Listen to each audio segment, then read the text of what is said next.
Visbiežāk cilvēki neuzlabo veselību viena iemesla dēļ.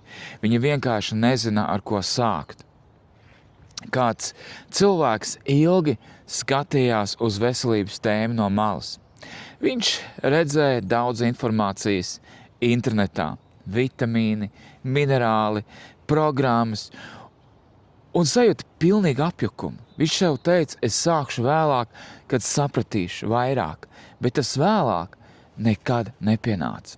Līdz brīdim, kad viņš nolēma sākt ļoti vienkārši, ar pamata lietām ikdienai, bez sarežģītiem plāniem, bez milzīgām izmaiņām, un pirmās nedēļas laikā viņš neko īpaši negaidīja, bet pakāpeniski pamanīja, rīti kļuva vieglāki, vairāk skaidrības darbā, mazāk noguruma vakarā, un viņš saprata, ka lielākā problēma nebija veselība, bet tas, ka viņš nekad nebija sācis.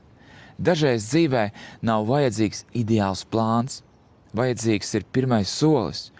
Un kad cilvēks sāk rūpēties par sevi, pat mazi soļi ar laiku kļūst par lielām pārmaiņām.